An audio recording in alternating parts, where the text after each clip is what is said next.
고린도전서 2장 1절부터 5절까지의 말씀을 함께 봅니다. 1절부터 5절까지 한 절씩 교독하겠습니다. 제가 먼저 읽겠습니다. 형제들아, 내가 너희에게 나아가 하나님의 증거를 전할 때에 말과 지혜의 아름다운 것으로 아니하였나니 내가 너희 중에서 예수 그리스도와 그가 십자가에 못 박히신 것 외에는 아무것도 알지 아니하기로 작정하였습니다. 내가 너희 가운데 거할 때에 약하고 두려워하고 심히 떨었노라. 내 말과 내 전도함이 설득력 있는 지혜의 말로 하지 아니하고 다만 성령의 나타나심과 능력으로 하여 함께 읽겠습니다. 너희 믿음이 사람의 지혜에 있지 아니하고 다만 하나님의 능력에 있게 하려 하였노라. 아멘. 사도 바울은 고린도 교회를 향해서 복음의 메시지를 던집니다. 복음을 강조하는 이유는 고린도 교회에 분열이 일어났기 때문입니다. 그들 안에서 분열이 생겼기 때문입니다. 안타까운 것은 예수님을 믿음으로 인해서 한 교회의 공동체가 되었는데 그 안에 예수 그리스도로 하나가 되는 것이 아니라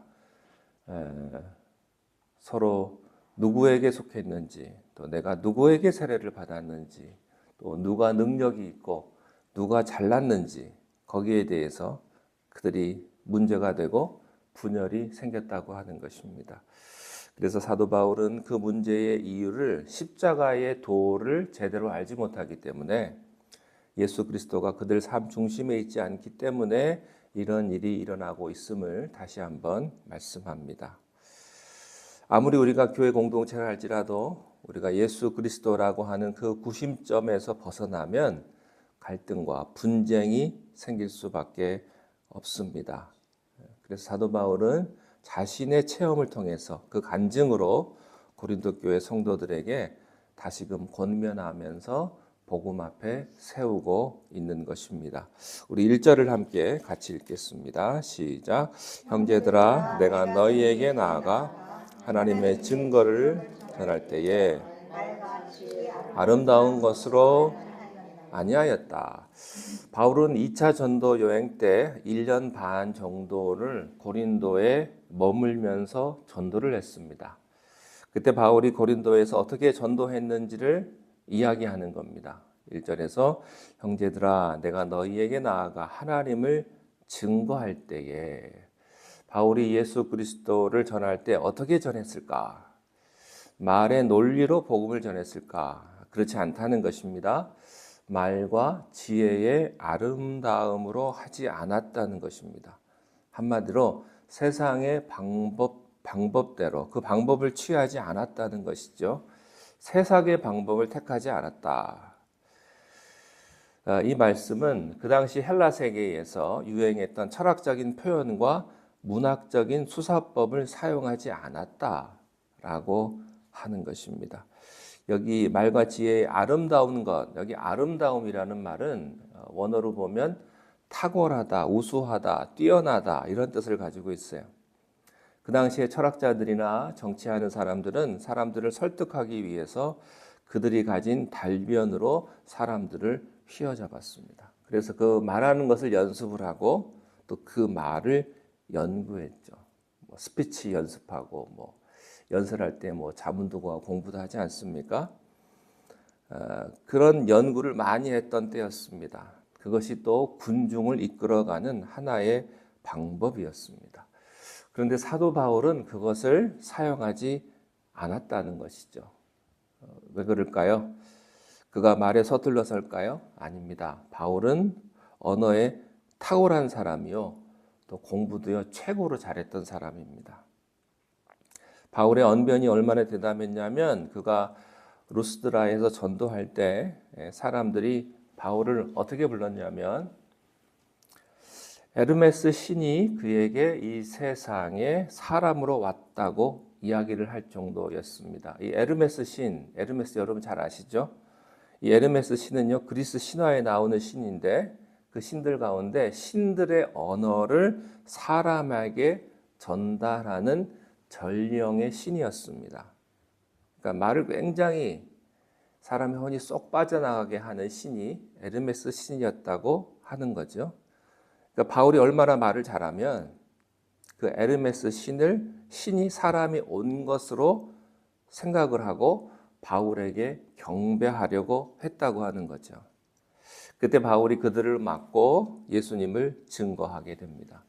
그만큼 바울은 언어에 탁월했던 그런 사람이에요.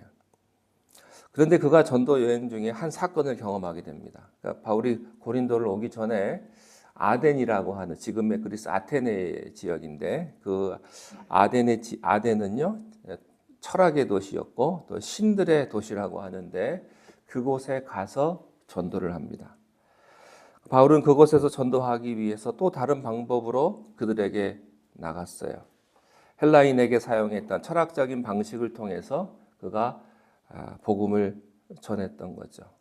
쉬운 전도는 아니었는데 그래도 그 많은 신들을 섬기고 또 철학의 도시였기 때문에 자기가 철학적인 방법으로 복음을 전했습니다. 바울이 가만히 보니까 아덴 사람들이 여러 신을 섬기고 있었는데요. 그 중에는 이름을 알지 못하는 신이라고 하는 그 이름을 놔두고 신은 신인데 알지 못하는 신이에요. 그 신을 섬기고 있었던 거죠.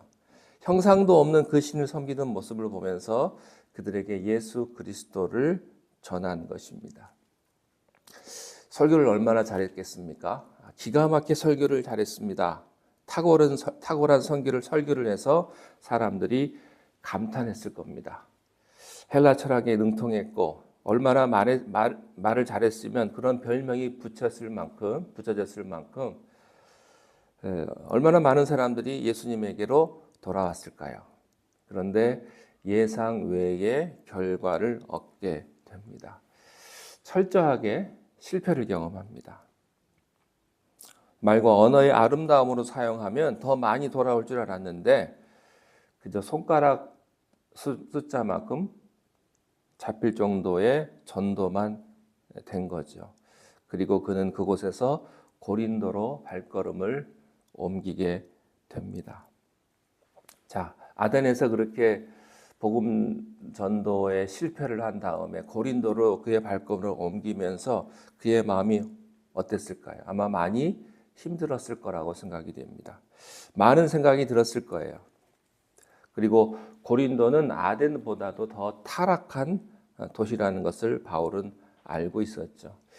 어떤 방법으로 복음을 전하면 좋을까? 그런 고민이 그에게 있었습니다.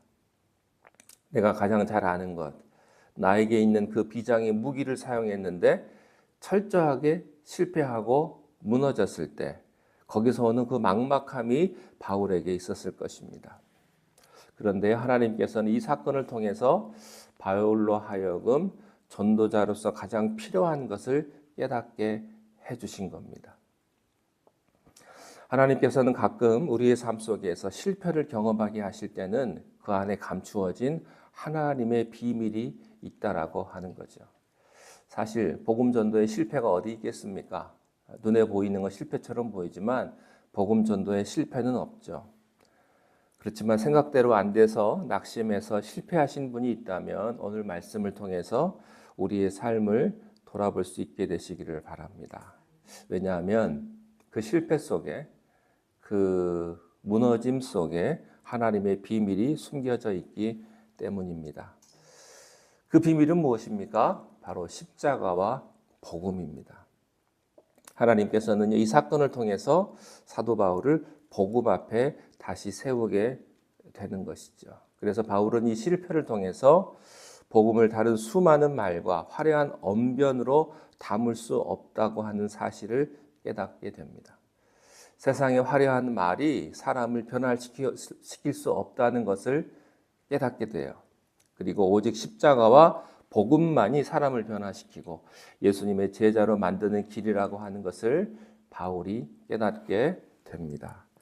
그래서 바울이요, 이제 고린도에 들어가서는 복음을 전할 때 아덴에서 전했을 때처럼 복음을 전하지 않습니다. 그는 오직 십자가와 복음만을 증거하게 되는 거죠. 그것을 지금 이야기하고 있는 겁니다.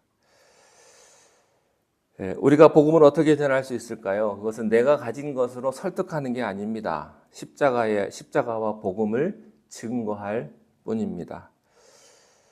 복음은 누구를 설득하는 게 아닙니다. 복음은 선포하는 겁니다. 예수 그리스도의 복음은 선포하는 거예요. 그리스도를 선포하는 것이고 십자가에 못 박히신 그리스도를 선포하는 거죠. 그래서 사도 바울은 이후 고린도에서 십자가의 도를 있는 그대로 선포합니다. 그 당시 어떤 고급스러운 화법과 논리로 설명하는 것이 아니라 또 유행에 따라서 전하는 것이 아니라 예수님께서 나를 대신하셔서 십자가에 죽으셨고 우리를 위해서 구원의 길을 여셨습니다. 예비하셨습니다. 라고 선포한 거예요. 사실 그렇습니다. 이 복음이요, 우리의 이성으로 이해가 됩니까?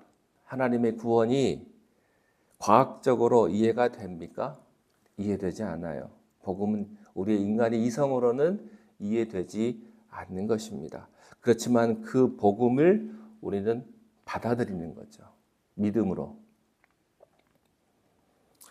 이 놀라운 복음의 신비를 어떻게 사람의 언어로 설명할 수 있겠어요? 그죠? 어떻게 내가 아무리 말을 잘해봤자 어떻게 하나님의 말씀을 내 생각대로 전할 수가 있겠습니까? 그래서 전도는 선포입니다. 그 사람이 듣든지 안 듣든지 그저 선포하는 거예요. 그 다음은 하나님께서 알아서 하실 것입니다. 우리 3절 한 번 보실까요? 3절 시작. 내가 너희가 약하고 두려워하여 심히 실패를 경험한 바울이요. 예수 그리스도와 십자가라고 하는 엄청난 대주제를 전할 때 그가 약하고 두렵고 심히 떨었다. 한마디로 자신감을 잃은 것 같은 그런 모습이었다라고 하는 거죠. 그런데 사도 바울은요, 이런 실패로 무너지는 사람이 아닙니다. 또 자기 안전을 걱정하는 사람도 아니었다고 하는 거죠. 2절을 보겠습니다. 시작. 내가 너희 중에서 예수 그리스도와 그가 십자가에 못 박히신 것 외에는 아무것도 알지 아니하기로 작정하였습니다. 하나님께서는 하나님의 사람의 실패를 통해서 우리의 약함을 통해서 하나님의 영광을 드러내십니다. 바울이 비록 아덴에서 자기의 말과 자기 실력으로 복음을 전하다가 실패한 경험이 있었지만 그는 더 깊이 깨닫게 된 거죠. 예수 그리스도와 십자가의 신비를 깨닫게 된 것입니다. 그리고 고린도에 와서 오직 예수, 오직 십자가와 부활, 그 복음 외에는 내가 아무것도 관심을 갖지 않기로 작정을 했다는 것입니다. 알지 아니하기로라는 말은요, 이 말은 무슨 뜻이냐면 쳐다보지도 않기로 그렇게 결정했다는 거죠. 내가 예수 그리스도 외에는 아무것도 바라보지 않기로 결정하는 것입니다. 자, 4절과 5절 말씀 함께 읽습니다. 시작. 내 말과 내 전도함이 설득력이 있는 지혜의 말로 하지 아니하고 다만 성령의 나타나심과 능력으로 하여 너희 믿음이 사람의 지혜에 있지 아니하고 다만 하나님의 능력에 있게 하려 하였노라. 어떤 분들은 자기는 전도할 능력이 없다고 말합니다. 말주변도 없고 내성적이고 부끄럽다고 전도할 용기가 없다고 이렇게 말합니다. 근데 사실은 이것은 핑계에 불과하죠. 전도는 내 능력으로 하는 것이 아닙니다. 내가 가진 것으로 하는 것도 아닙니다. 바로 성령의 능력으로 복음을 전하는 것이죠. 내가 전도하는 것, 설득력 있는 내 것이 아니라 성령의 능력이 있다고 합니다. 왜냐하면 복음 자체에 능력이 되는 이유는 그 복음과 함께 성령님께서 능력을 주시기 때문이에요.